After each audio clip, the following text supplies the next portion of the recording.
Ang gaganda ng sasakyan. Bakit maganda rin sasakyan natin? Maganda yung mga masakay. Ay, ang gaganda ng mga sasakyan. Grabe.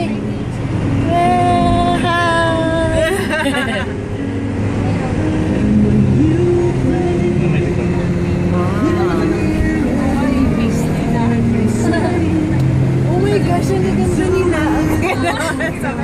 Paiwan tayo para makita mo. Ha? Paiwan tayo para makita mo. Wag ano? Magpaiwan tayo para makita mo. Oh, sige. Ay, sa likod mo naman mo.